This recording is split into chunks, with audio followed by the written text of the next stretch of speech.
Bonjour à tous, juste un petit rappel que si vous avez des questions à envoyer au groupe des restituteurs, vous pouvez le faire via l'adresse dkl.restitution. Ask the presentation team. You can send them to restitution at dhagpo.org. Oh no, dkl.restitution at dhagpo.org. That's the email address where we can receive your questions, and we'll look at them together and then take the time to answer all the questions.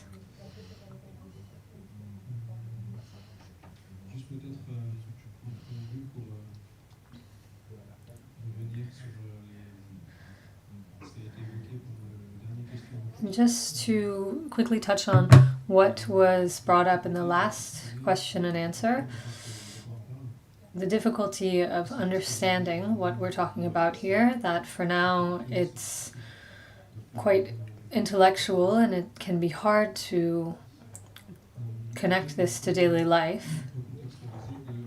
It's important to consider the context here. This is a text that is 8 chapters long, and we're only at the second chapter. In the first 2 chapters, there's a very general presentation of phenomena that are associated with and dissociated from factors for descent. It's a lot of information. As Sylvestre told me once, the first 2 chapters, it's a little bit like solfège and musical theory. You just have to learn how to read the notes.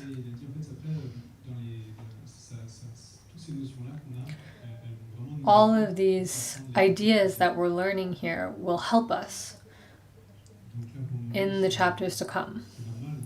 So at this point, it's quite natural to have a lot of questions. We don't have an overview. Little by little, chapter by chapter, we'll see that things become clearer, and we can rely on what we're looking at now in these first 2 chapters. So that was just a little intro, and then concerning the other question that was asked yesterday that we said we'd come back to, we'll do that later on in today's Q&A.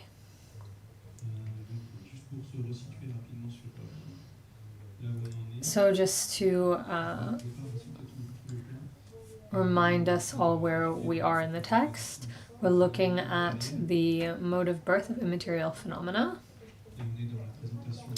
and we're looking at the presentation of conditioning phenomena associated by similarity, which is made up of 3 parts. We're looking at the 3rd part, the differences between similar mental events.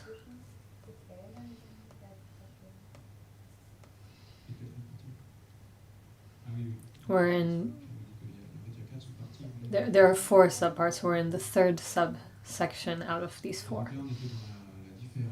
So we're looking at the differences, and currently we're on the point which is the difference between appreciation and respect.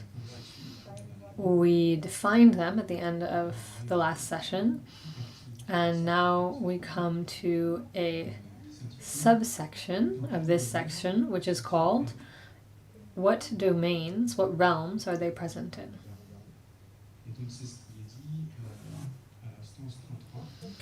We find this in stanza 33, line 1. These 2 are present in the desire realm and the form realm.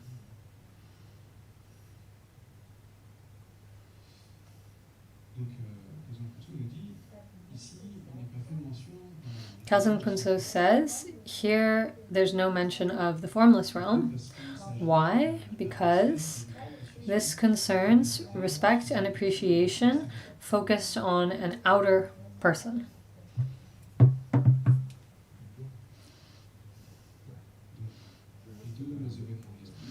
These two mental events, appreciation and respect, are both present in the desire realm and the form realm.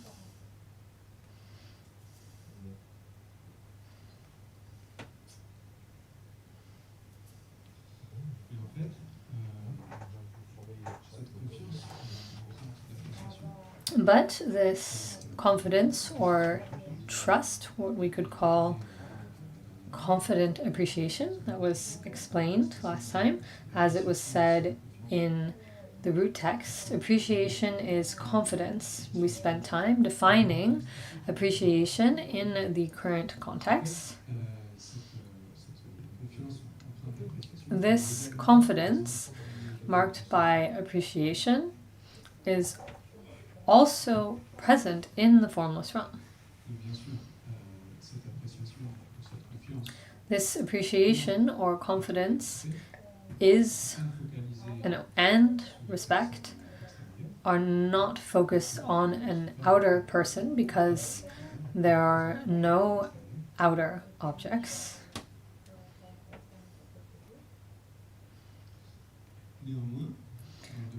Nevertheless, in the formless realm, there can be respect and confidence, but, for example, focused on the Four Noble Truths.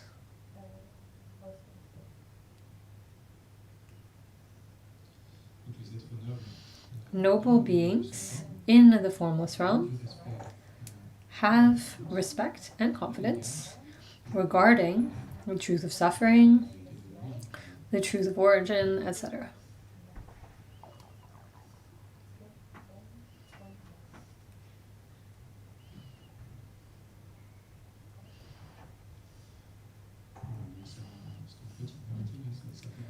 So that was a short section that concludes this point. What realms are they present in? And that also concludes the similarity between appreciation and respect.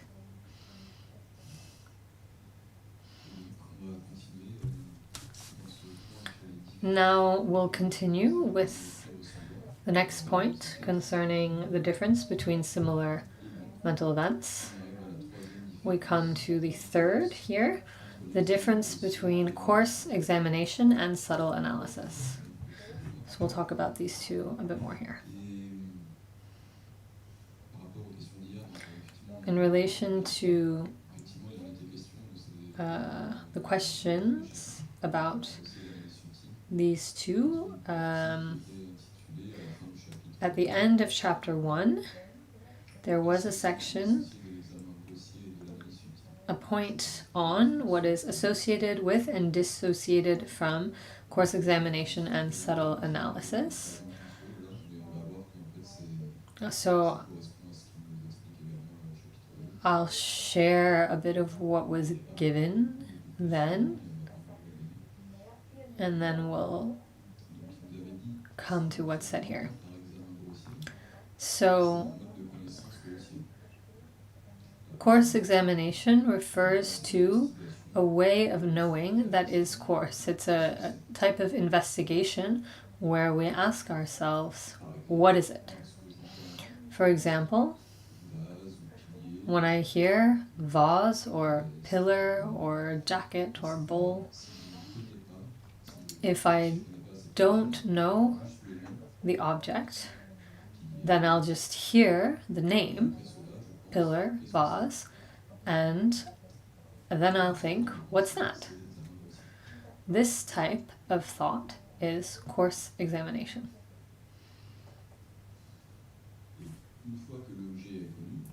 Once the object is known, whether it's a pillar or a vase, then there is an investigation of the details, and this is subtle analysis in terms of the details.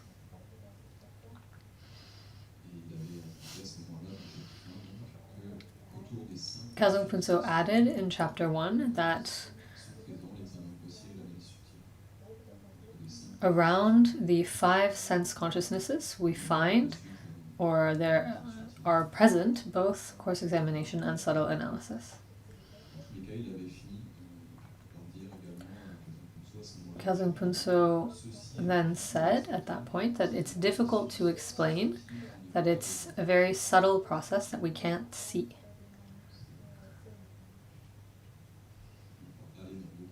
So we can't go into much more detail, but that's what was said previously. If you'd like to review it, it's in the previous presentations. Okay, so now let's come back to chapter 2, this third comparison, the difference between course examination and subtle analysis. Here, the text says in stanza 33, line 2, course examination and subtle analysis are approximation and precision.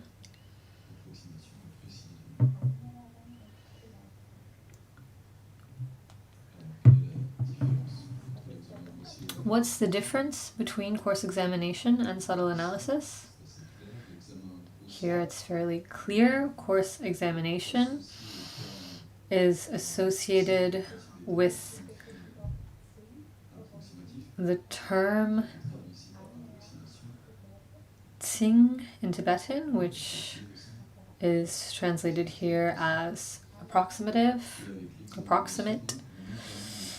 With course examination, we examine things in a coarse or approximate way. As we saw, subtle analysis goes into detail. With subtle analysis, we analyze things in a precise way.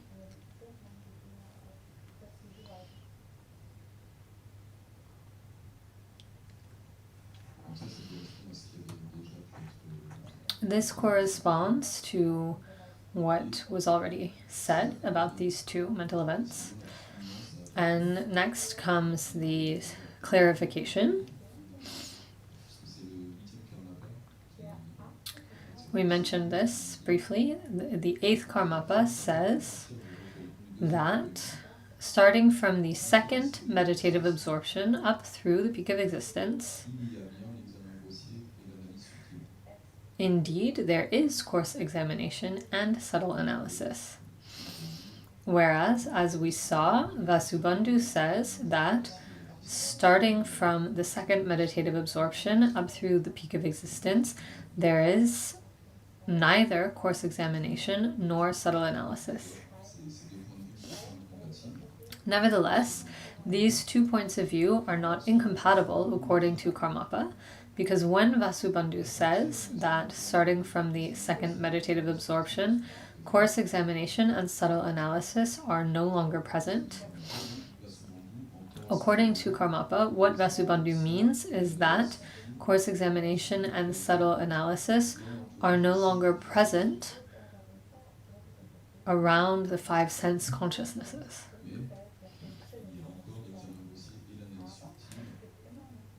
However, course examination and subtle analysis are still present, connected to mental consciousness.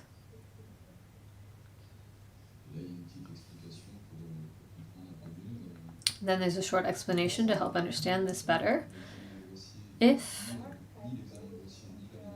neither course examination nor subtle analysis were present at all, starting from the second meditative absorption, then beings of the second meditative absorption couldn't go to the third meditative absorption by analyzing the flaws of the second meditative absorption and the qualities of the higher meditative absorption.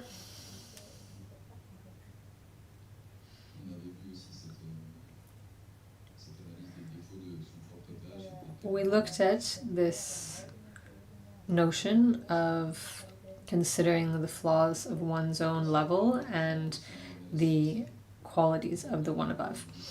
If there were no course examination nor subtle analysis, we couldn't carry out this investigation.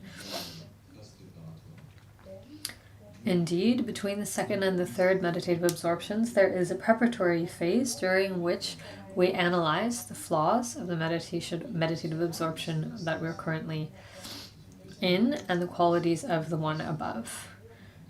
What makes this possible? Indeed, this is course examination and subtle analysis in the entourage of mental consciousness. It's fairly clear.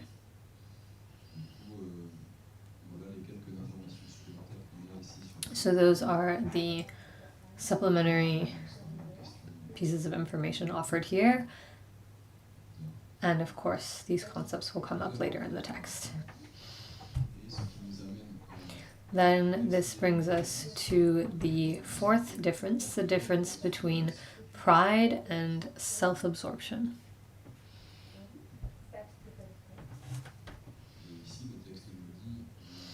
Here, the text says in stanza 33, lines 2 and 3, and 34, line 1. Pride is infatuation and self-absorption, attachment to one's own qualities. Such a state of mind is completely slanted.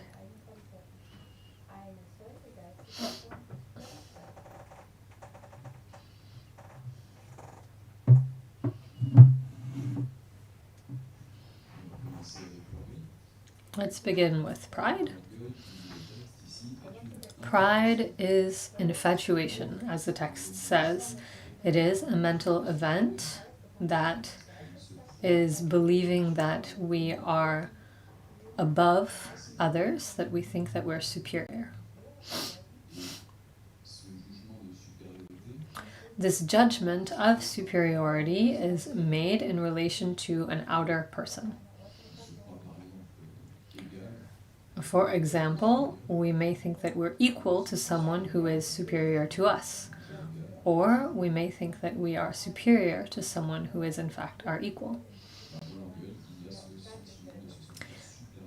With pride, there is this feeling of being superior to someone else. There's always a comparison.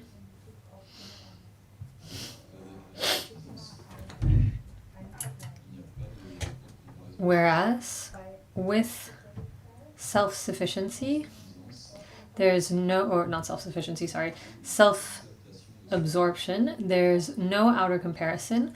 There's simply exalting in oneself, experiencing great joyful contentment in relation to one's own qualities, one's wealth, one's family caste, excellence, body, face. There is a form of conviction in terms of oneself. We think that we're really like this or like that.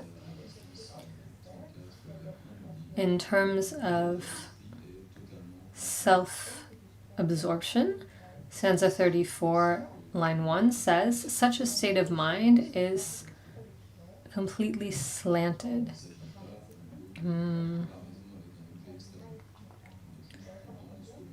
This indicates an inclination for the things that we possess.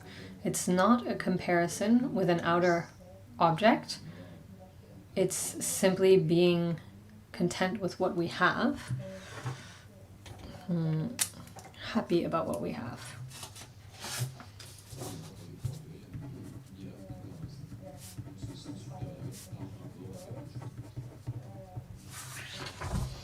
Whereas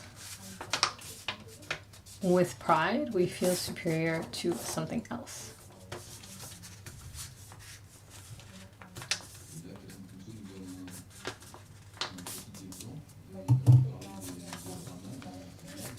Khelzang Puntso then gives an example related to the Brahmin caste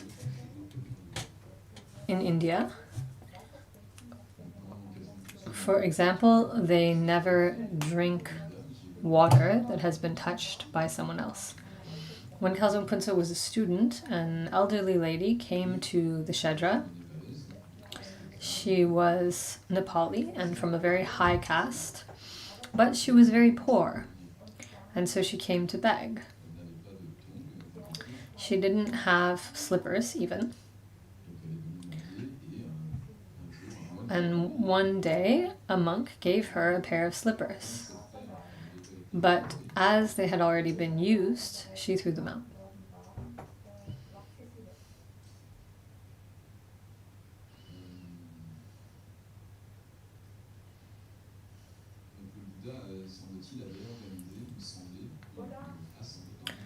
The Buddha organized an assembly on the subject of caste because in India there was a tendency to mistreat those of lower caste and to greatly esteem those of a higher caste. The Buddha's main point was that no one is good or bad when they come into the world. We can't say that someone is good or bad according to their caste. They're good or bad according to what they do and what they think. And the Buddha said that even a Brahmin must examine their own actions and intentions. It seems there are many stories about caste and the way of determining if someone is good or bad.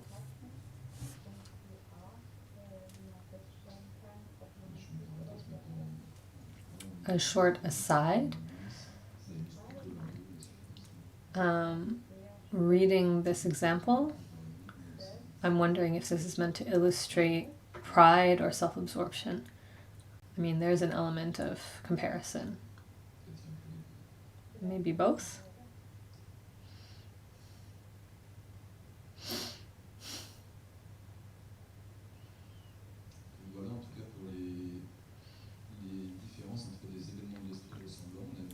So that covers the 4 cases of differences between similar mental events. Now we come to the final point concerning conditioning phenomena associated by similarity with mind. Now we come to the 4th subsection concerning conditioning phenomena associated by similarity, which is the presentation of names. And there will be 2 subsections, the names for mind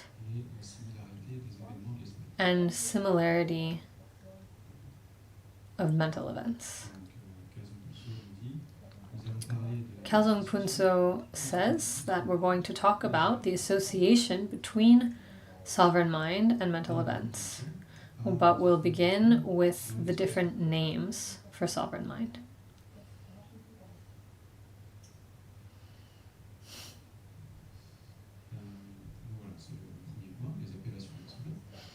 The first point, names of mind. We find this in stanza 34, lines 2 and 3. Sovereign mind, mental, and consciousness are equivalent.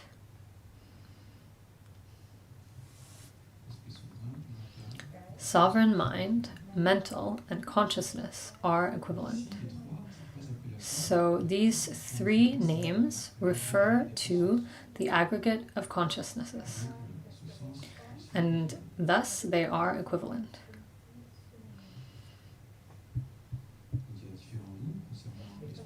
There are different names concerning sovereign mind, which, as the root text states, we call sovereign mind, mental, or consciousness.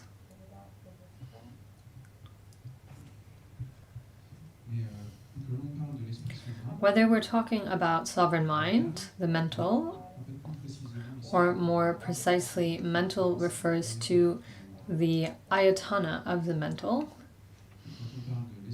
So when we talk about sovereign mind, the ayatana of the mental ayatana, or the consciousnesses, these 3 names designate the aggregate of consciousnesses.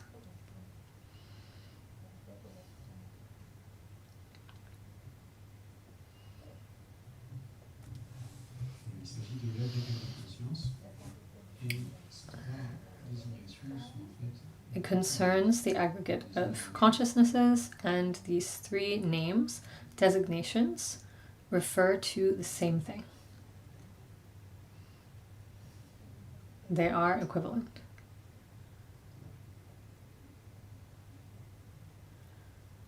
Okay.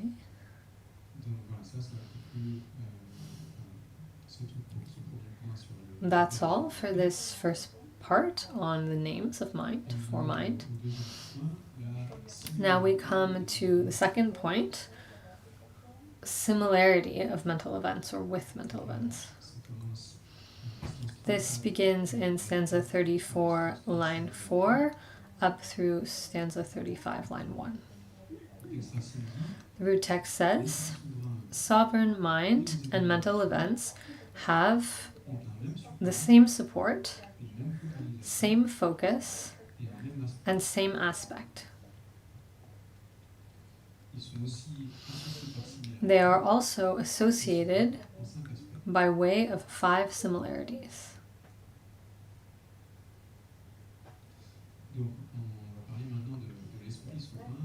So now we'll talk about sovereign mind based on the relationship that it has with the mental events. Sovereign mind can be said to be endowed with support, endowed with focus, and endowed with grasping. In the root text, it's stated as same aspect, which was also translated here as endowed with grasping.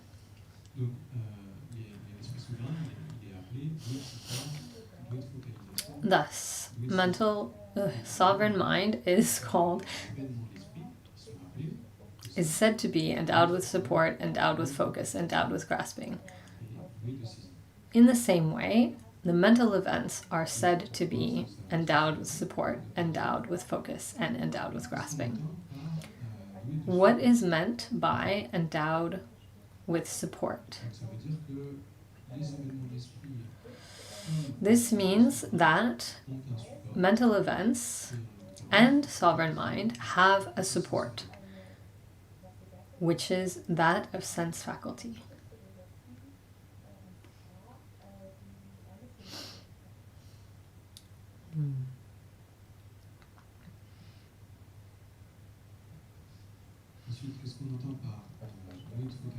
What is meant by endowed with focus? Sovereign mind and mental events are focused on an object.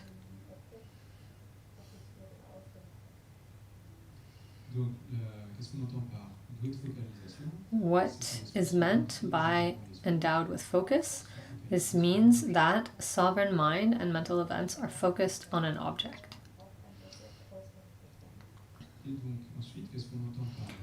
What is meant by endowed with grasping?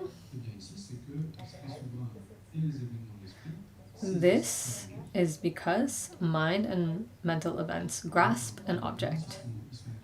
They are endowed with the action of grasping an object or an aspect.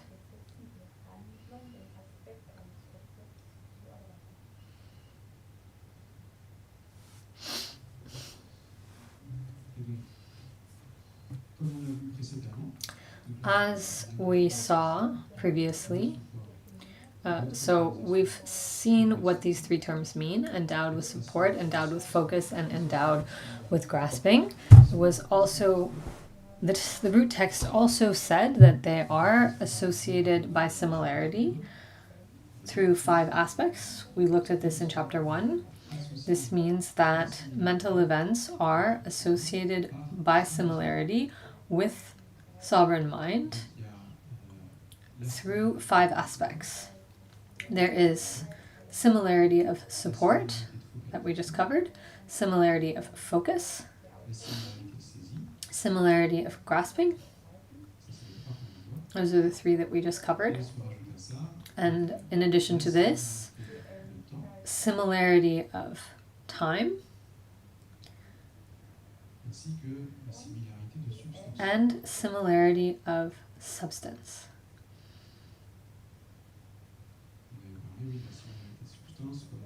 We talked about similarity of substance as being the equality in the number of substances, meaning each substance can only be present once.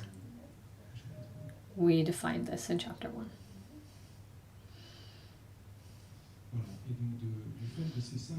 Due to these 5 similarities, we cannot differentiate one from the other. We cannot differentiate sovereign mind from mental events.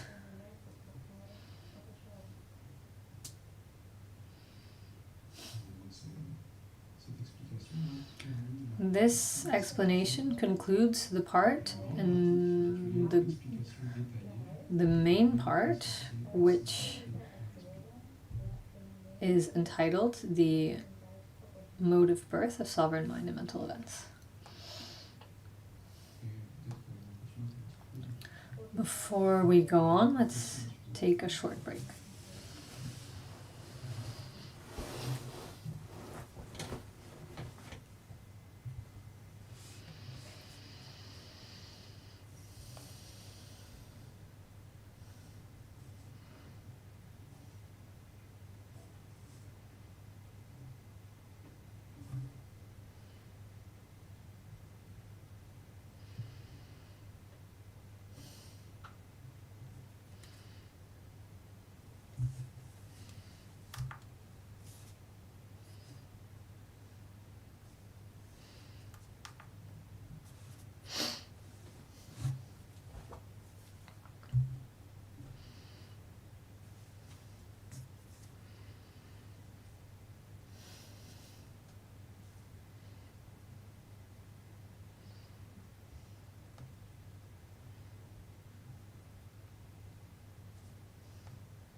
Within the mode of birth of immaterial phenomena, within the detailed explanation, we concluded the first main part entitled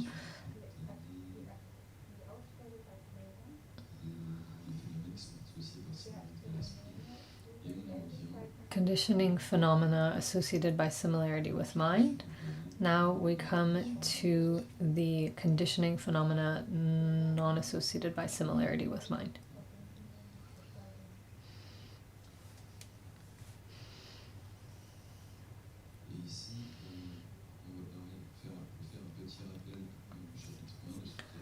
So we'll also give a short review of a few things from Chapter 1 before we continue. In Chapter 1, there was a definition of aggregates, dhatus, and ayatanas, and in stanza 15, line 1, it was said, in terms of conditioning phenomena in general, conditioning phenomena are what is different from the four aggregates.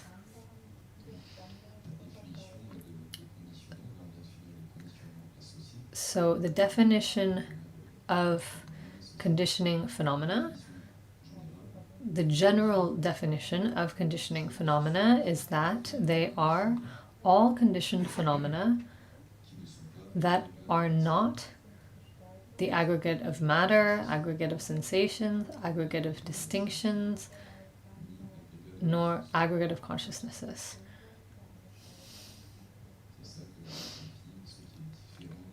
This is what is meant by what is different from the four aggregates.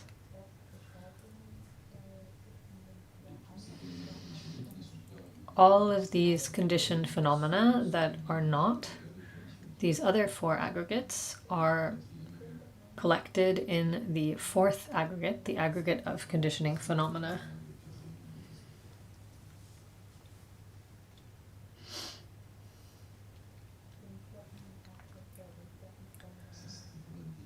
So that was the definition. In terms of classification, the aggregate of conditioning phenomena is divided in two. On the one hand, conditioning phenomena associated by similarity with mind, which we just presented here in Chapter 2, and on the other hand, conditioning phenomena non-associated by similarity with mind.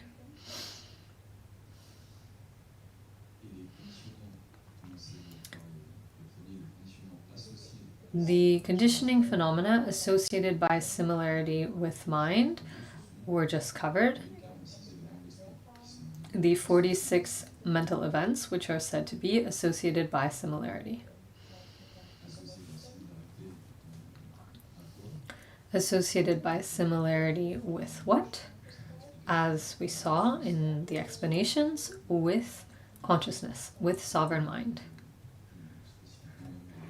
And, as was just explained in more detail, they are associated with sovereign mind by way of the five similarities.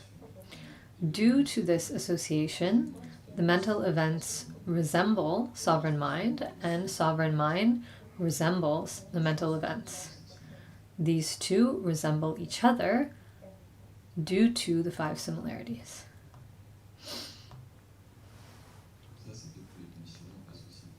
That was concerning conditioning phenomena associated by similarity. Now we come to conditioning phenomena not associated by similarity, meaning they are not associated with sovereign mind by way of the five similarities. The five similarities are not present between conditioning phenomena non-associated by similarity and sovereign mind. In other words, conditioning phenomena non-associated by similarity are all of the phenomena in the aggregate of conditioning phenomena that are not associated with sovereign mind and that lack the five similarities.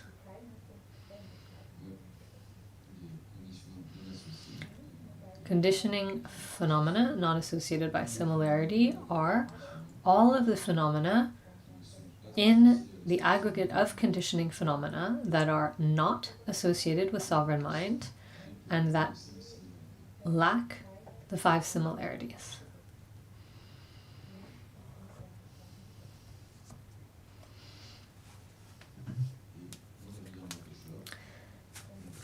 In the Abhidharmakosha, we find 14 conditioning phenomena not associated by similarity.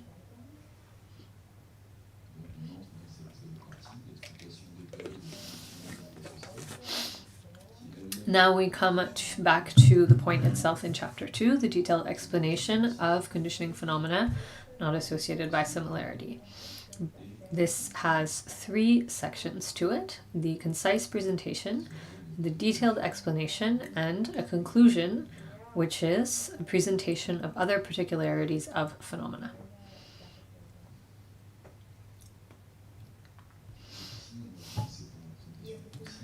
We'll begin with the concise presentation, within which we will identify the 14 conditioning phenomena not associated by similarity. This corresponds to the root text, stanza 35, lines 2, 3, 4, and stanza 36, lines 1 and 2.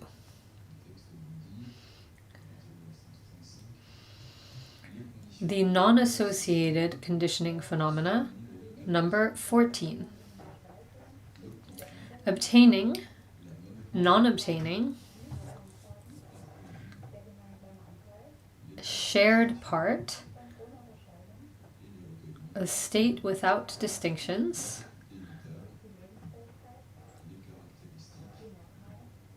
life force faculty, characteristics, groups of words, and still others.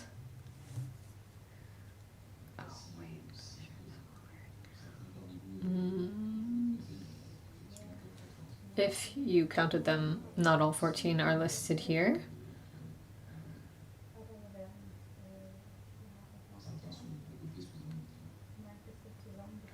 Some are found within one term. The 14 non-associated conditioning phenomena are obtaining, non-obtaining, shared part, the state without distinction,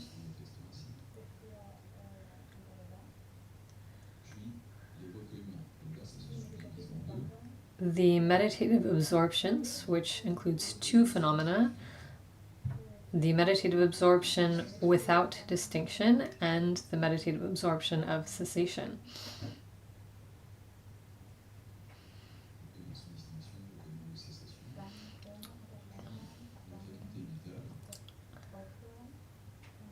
Then life force faculty, characteristics. This is subdivided into 4. Birth, maintaining, aging, and cessation.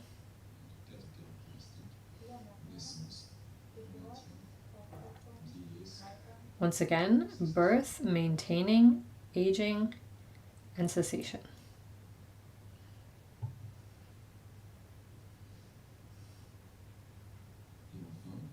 And lastly,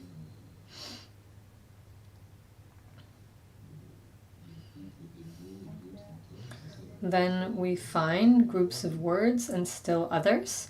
This corresponds to 3 groups, which are groups of words, the group of words, the group of phrases or sentences, and the group of letters.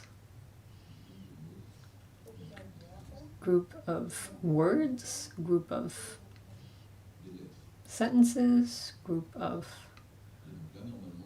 letters.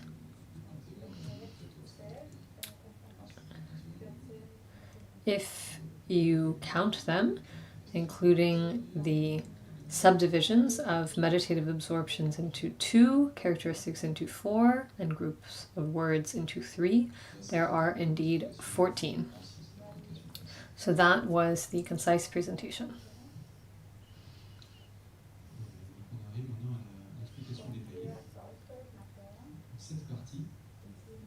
So now we come to the detailed explanation, which has 7 parts.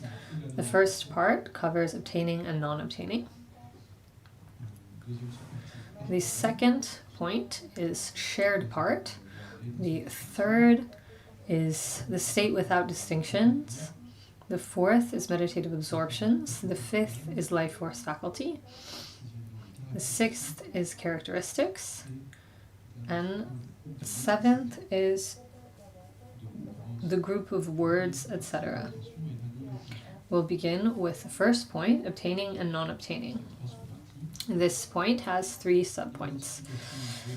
Identification of nature, what is obtained, and particularities. The first point here, identification of nature. We find this in stanza 36, line 3. Obtaining is acquisition and possession.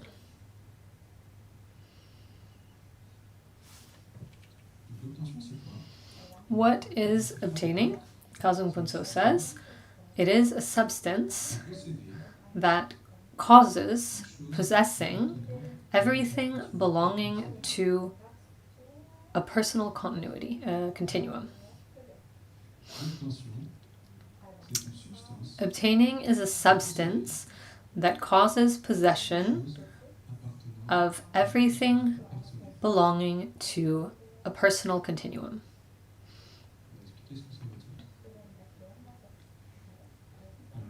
We'll explain what this means. In any case, it is a substance that makes it so that the person who obtains and the object possessed are not separated.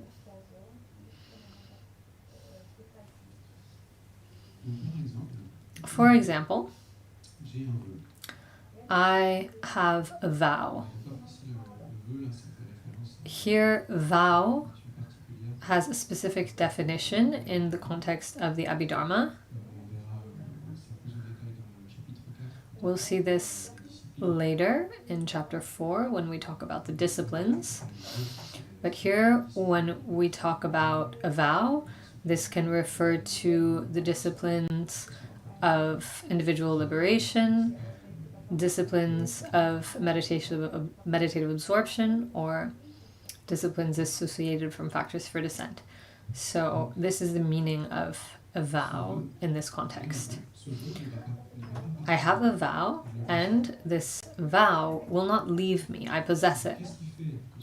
What makes it so that the vow remains in my possession?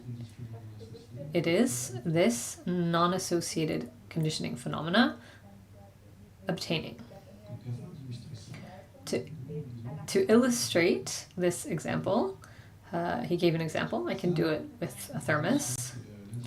So the thermos is the person who obtains, the one who obtains the vow.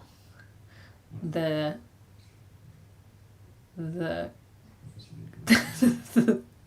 cup that goes with the thermos is the vow. And here, the mala is obtaining. It is what makes the person who obtains the vow and the vow itself, it's what keeps them from being separated. This is obtaining.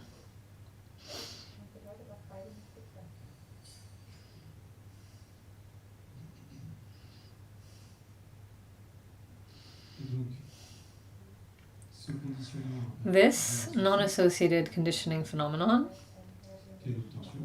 obtaining, allows for the person and the thing obtained not to be separated. It keeps them together.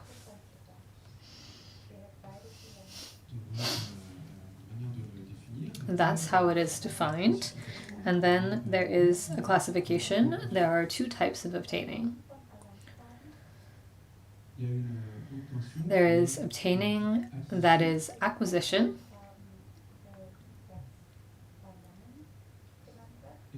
and obtaining that is possession.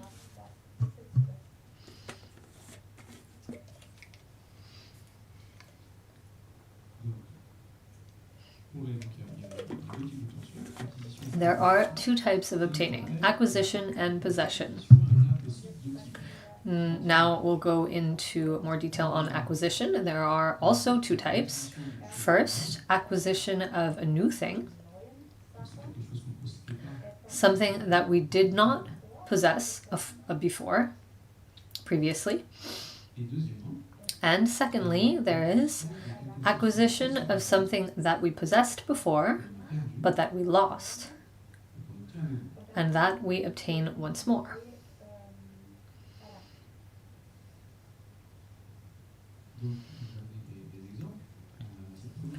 The first acquisition of something that we did not previously have is, for example, acquisition of the path of seeing. At the moment that we acquire the path of seeing, it will be for the first time. Something that we didn't have before, it will be newly acquired.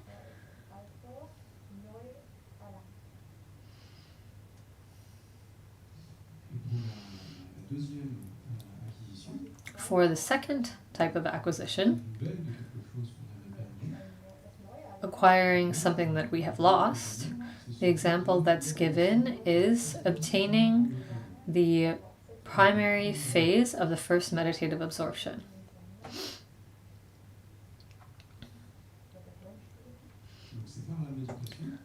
Through meditation, we acquire the acquisition of this first meditative absorption. However, in past lives, we have already actualized this first meditative absorption. We lost it, and we gain it once again. So this illustrates the second type of acquisition.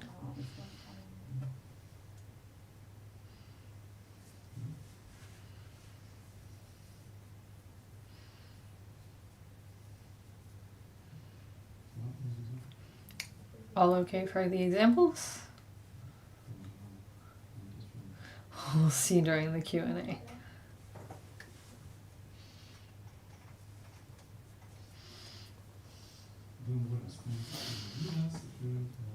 What we saw here is that there are two types of obtaining, acquisition and possession.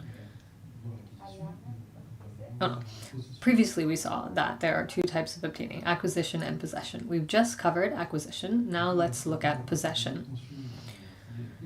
When we talk about obtaining, that is possession, we can once again talk about vows. Once the vow is taken, then it remains. The continuum,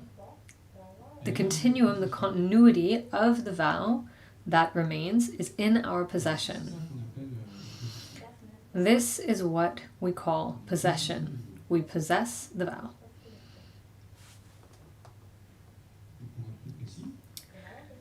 To be more precise, this aspect of obtaining, this possession, refers to possessing the continuum of something. The continuum of the vow is not obtaining itself. There is this continuum, and it is possessed.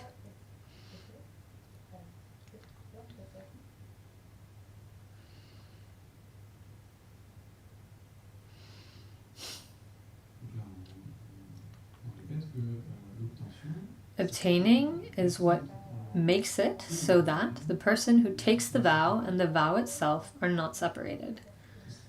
It is what maintains these two elements together. It keeps these two together until there is a cause for the abandonment of the vow.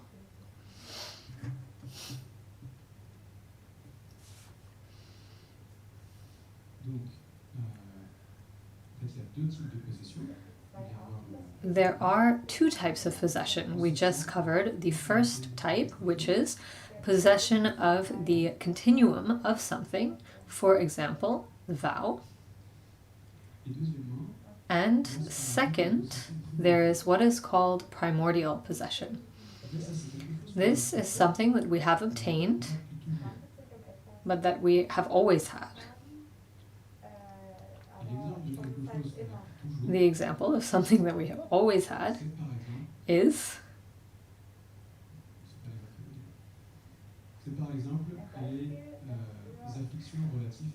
the afflictions related to the peak of existence.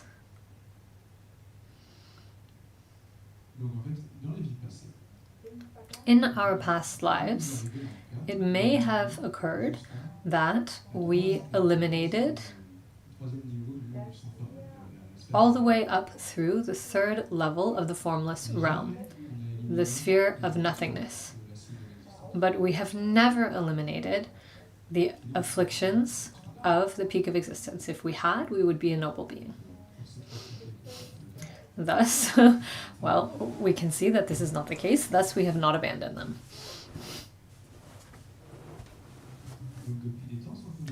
Since beginningless time, for all of beginningless time, we have never eliminated the afflictions relative to the peak of existence. This is, thus, a primordial possession. We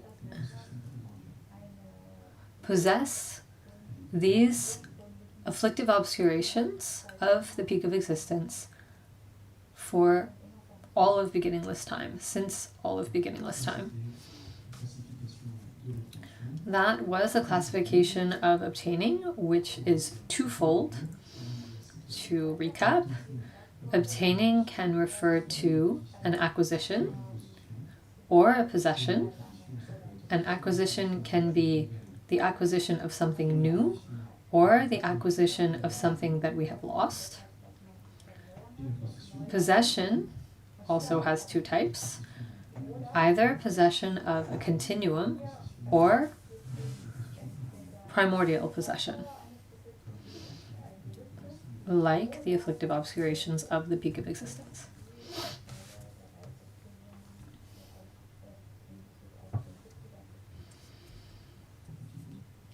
Another short break.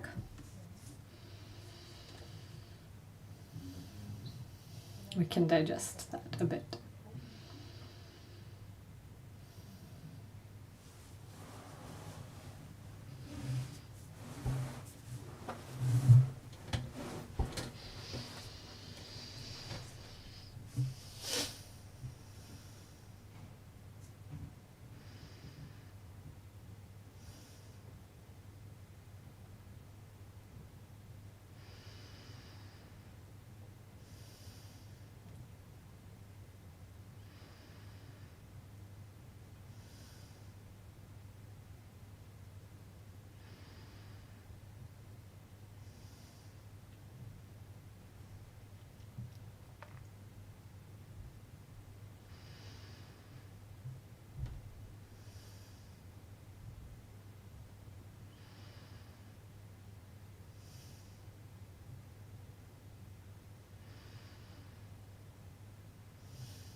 We just covered obtaining. Now we will look at what is obtained. It's the next subpoint on obtaining and non-obtaining. What is obtained includes two subsections. First, we'll look at the general case, and then we'll look at a particular case. The general case corresponds to stanza 36, line 4, and stanza 37, line 1. Obtaining and non-obtaining concern what is included in one's own continuum. We'll start with that. That regards the general case. Obtaining and non-obtaining concern what is included in one's own continuum. What is obtained by obtaining and non-obtained by non-obtaining, or excluded by non-obtaining, are all conditioned phenomena that are part of our own continuum.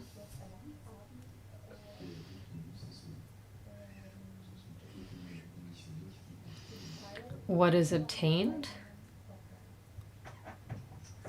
and non-obtained is all conditioned phenomena that are part of our own continuum. Here, continuum refers to everything that is personal to us, like sovereign mind, the mental events,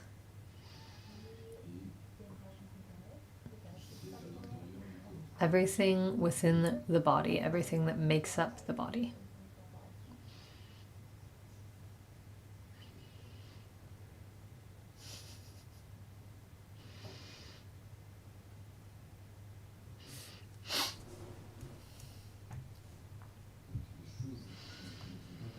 Things that are not part of our personal continuum cannot be obtained or not obtained. For example, there cannot be obtaining of a pillar, because the pillar is not part of our personal continuum.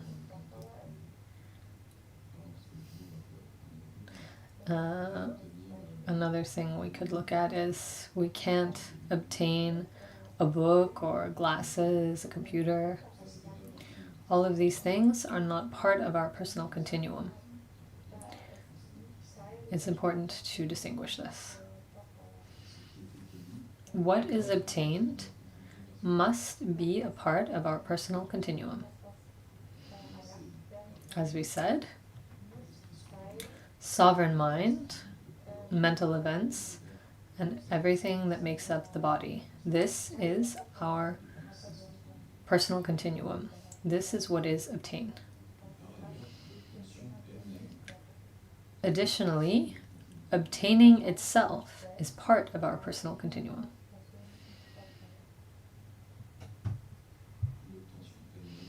Obtaining itself is also part of our personal continuum.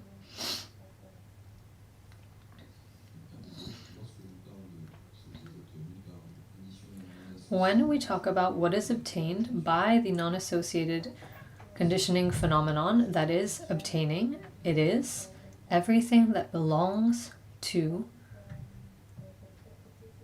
one's personal continuum.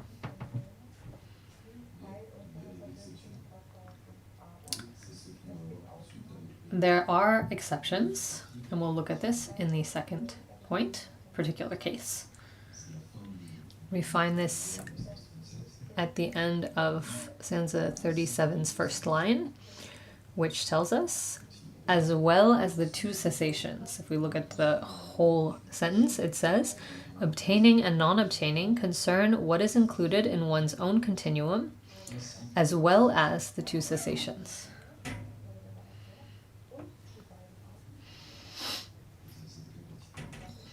That is the particular case. There are exceptions.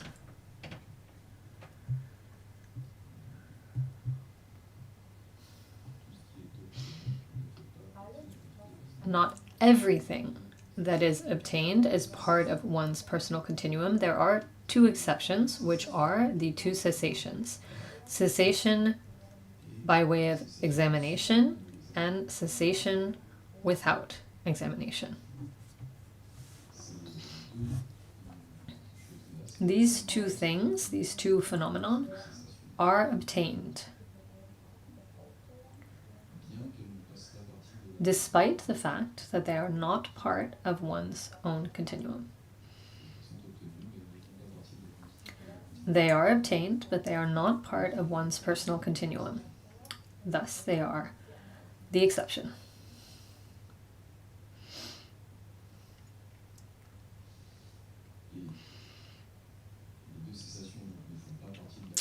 The two cessations are not part of the personal continuum of the one who obtains them, but, once again, obtaining itself is part of one's personal continuum.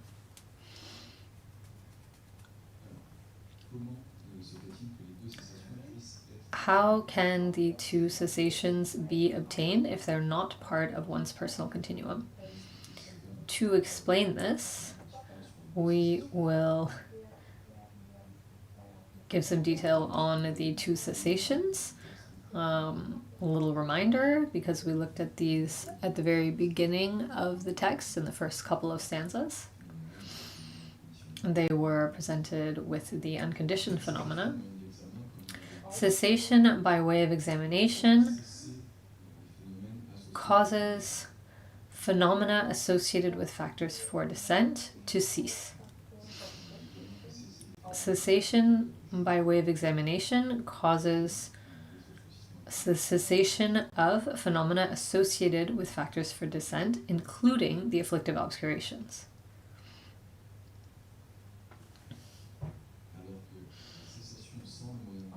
Cessation without examination prevents future production of a phenomenon.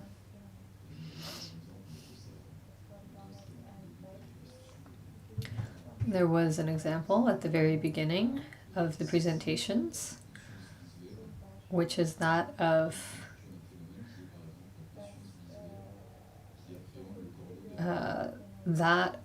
the future apprehension of visual consciousness. For example, visual consciousness that apprehends a crow that is behind us. Cessation without the means of examination prevents production of a future phenomenon. If it's not clear, I invite you to go back over the explanations that were given previously. It'll be more effective than trying to explain it all here. Of course, if you have questions, we'll do our best. These two cessations are not part of one's personal continuum. However, the things that they cause to cease are part of our personal continuum. And this is why it's said that the two cessations are obtained. Once again, these two cessations are not part of one's personal continuum. However, the things that they cause to cease are part of our personal continuum. And thus, we say that the two cessations are obtained.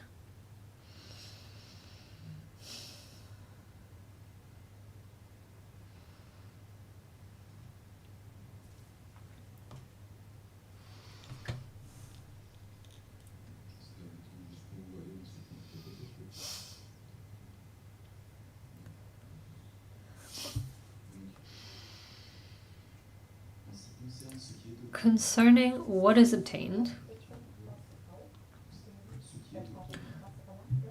in general, what is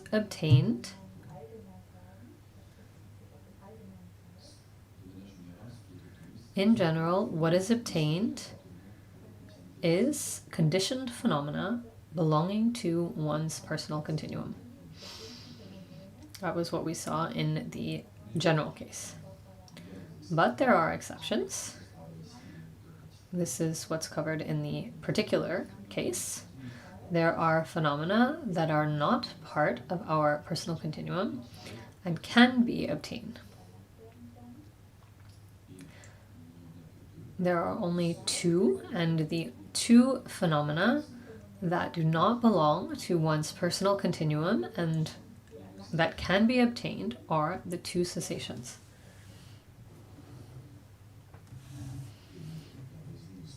The reason for this, how it's possible for the two cessations, which are not part of one's personal continuum, can be obtained.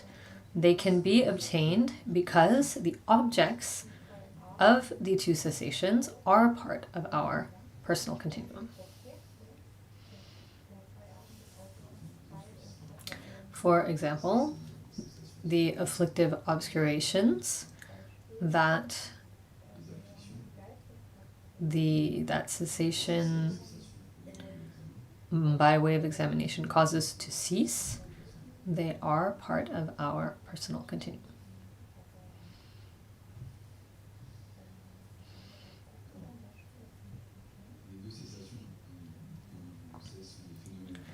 The two cessations are unconditioned phenomena.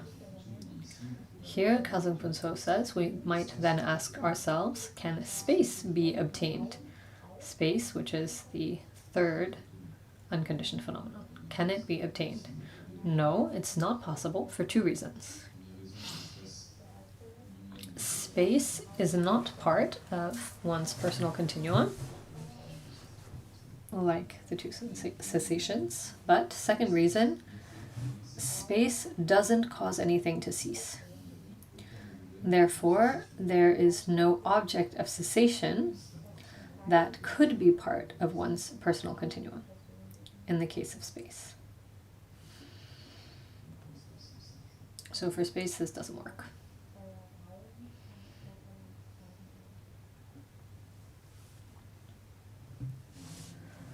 We'll be done soon. For example, when I obtain the wisdom of the path of seeing, at this moment, what is to be abandoned on this path is abandoned. I thus obtain cessation at this moment, which is cessation by way of examination. At this moment, there is obtaining of cessation by way of examination. I say to myself, I have obtained a cessation. When I say this, I possess cessation. What is present in my mind is not cessation itself, because cessation is a permanent phenomenon.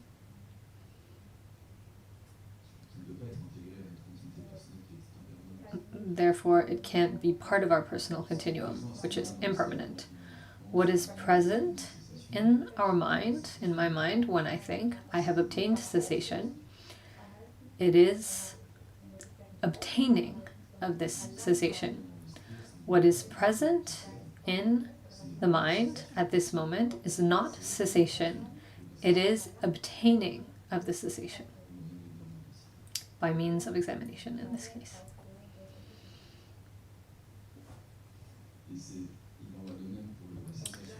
And the same goes for cessation without examination.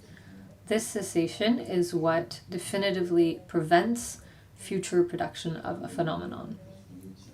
In the same way that when we obtain cessation, without the means of examination, we say, I've obtained cessation. And again, we cannot possess something unconditioned. What is present in the mind at this moment is not cessation without the means of examination. It is obtaining of this cessation.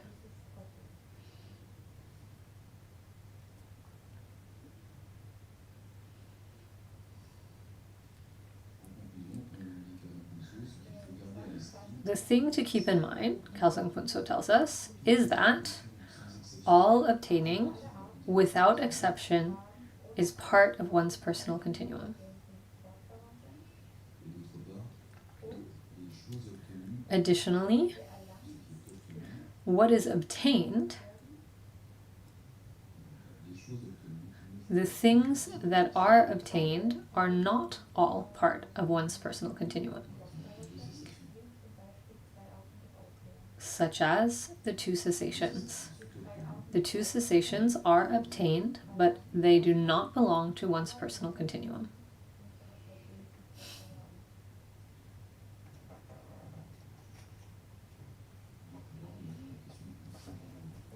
So we can answer questions now if you have some.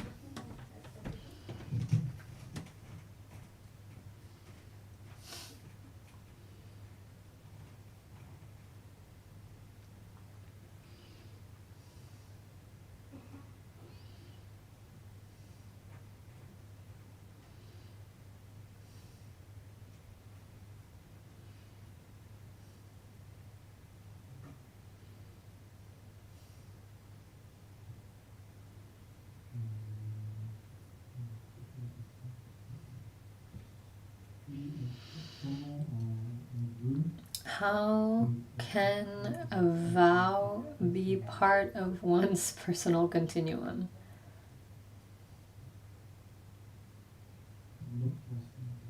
Or the obtaining of a vow? We said that what's part of our personal continuum is three things: sovereign mind, mental events, and the matter that is part of our body. This is something that we'll cover in chapter 4. The disciplines are considered to be material, and that it is matter that is part of our body. In other words, it's going to be part of my personal continuum at the moment that I obtain the vow, but not before, because before I won't have had this matter. Yes?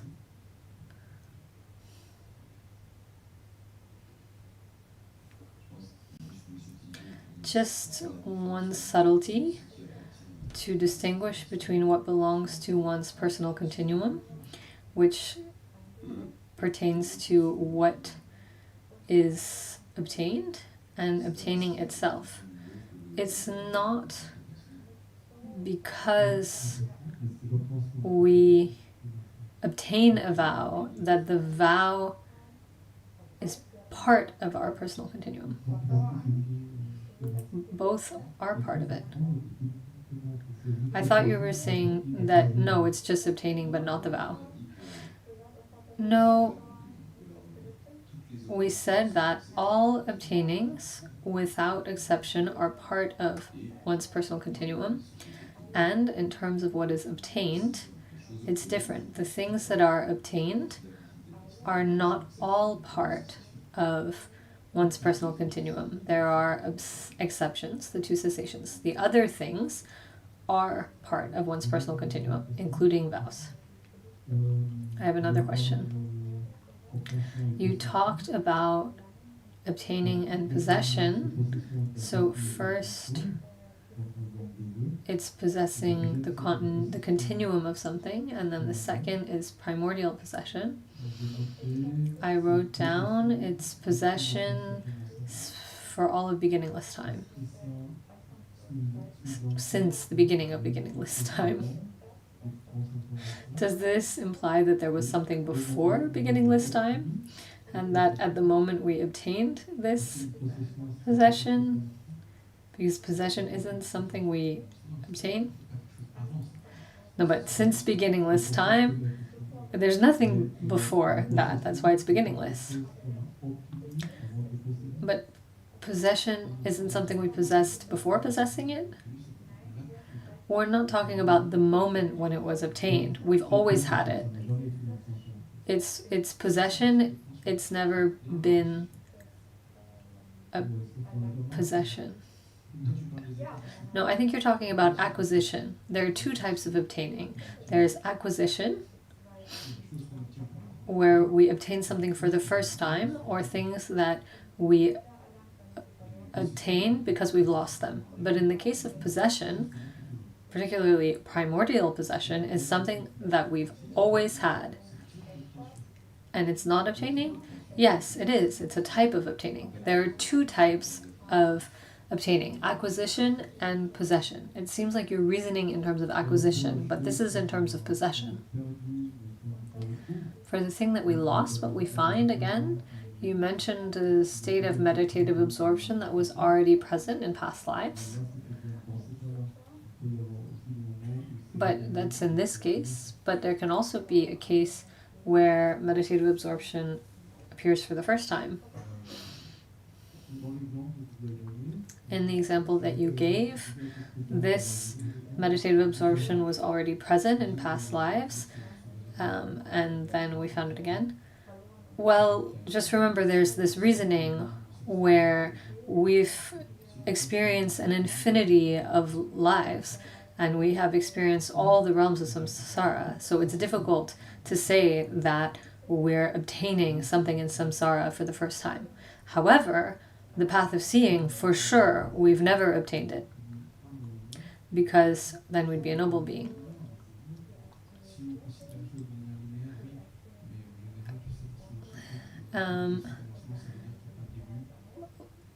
In terms of beginningless time, we've been wandering through the different levels.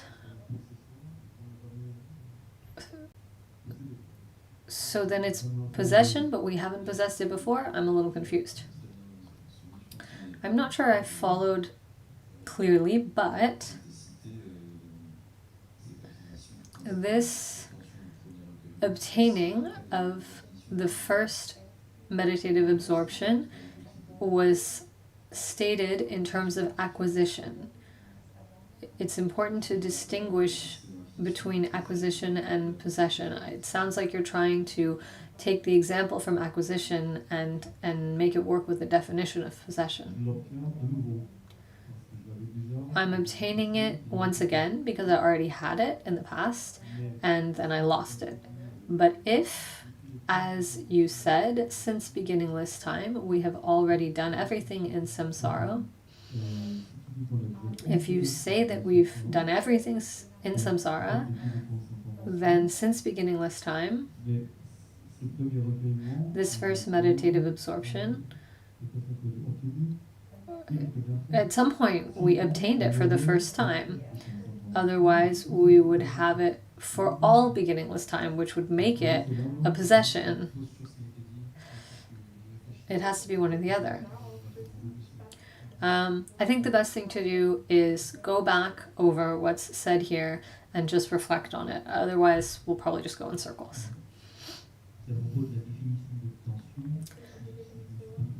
Concerning the definition of obtaining, it says it's a matter that connects.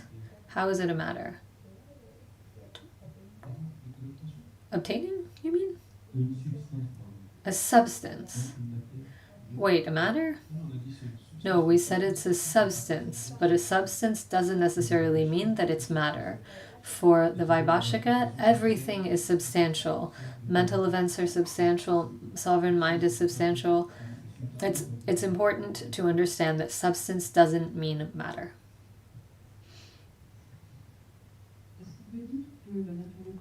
Can we say that Buddha nature is a primordial possession?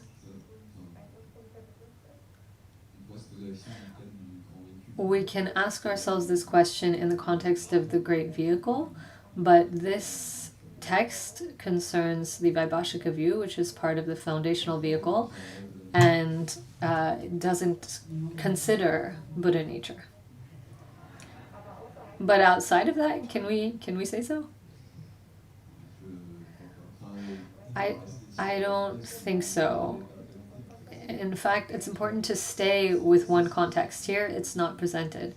This is a fundamental instruction from Jigmé Rinpoché concerning study, that it's important not to mix texts because we can create parallels, but that will in fact lead to confusion. it's a question that we can ask ourselves in terms of the great vehicle, but maybe obtaining isn't explained in the same way in the great vehicle.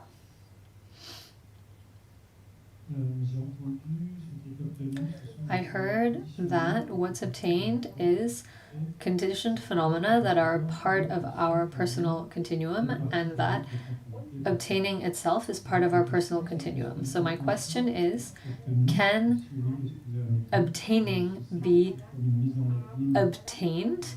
And is there an example? And is it like an infinite mirror room where we obtain the obtaining of the obtaining of the obtaining? I think it's just a question of language. When we say we obtaining, it's just an expression, otherwise there would be infinite regression. That's not what's at hand here. Second question. I heard that we can't obtain glasses, a pillar, etc. Therefore, can we obtain a prosthetic knee, prosthetic hip? Is that part of the body? Is it part of our material continuum? That type of medicine wasn't present at Vasubandhu's time, so it wasn't treated. I'm not sure how he would classify such a phenomenon.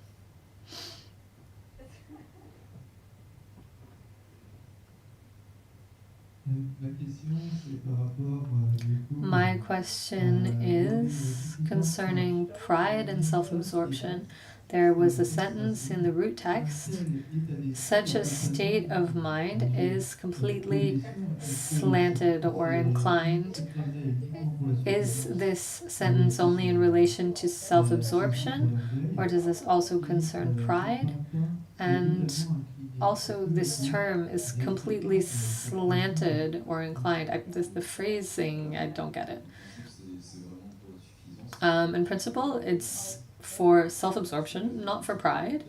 The way that Khelzang Puntso explained it was in the context of self-absorption, and he explained that this refers to the fact that we have an inclination for the good things that we possess. That it's not a comparison without our objects, we're just happy about what we have. This is what defines self-absorption.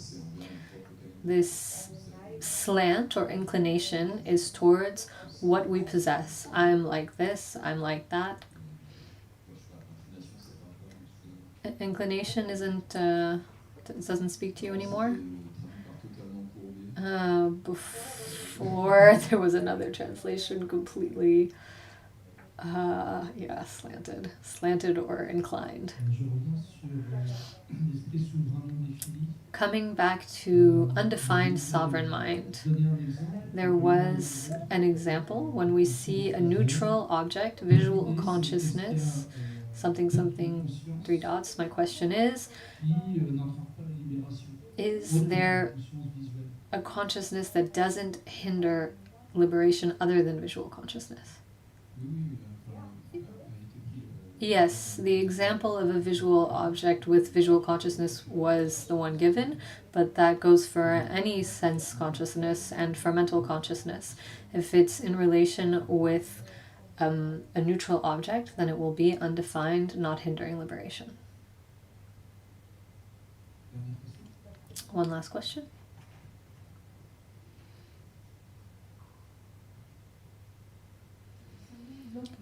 In terms of pride, it's said to be a mental event that makes us believe that we are superior. Is this only in relation to believing we're superior, or can it also be in terms of believing we're inferior? It's said that it's always in terms of an outer person, or it's in terms of an outer person. So I was just wondering, is it always when we believe we're superior, or can it also be when we believe we're inferior?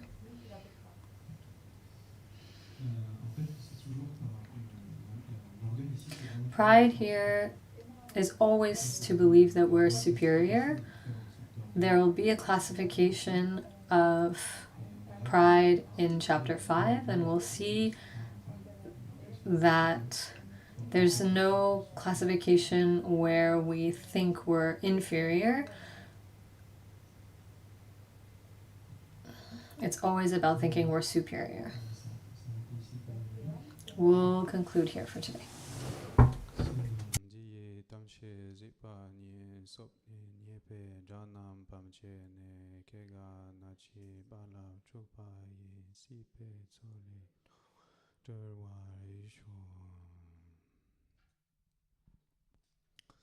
Merci et à demain.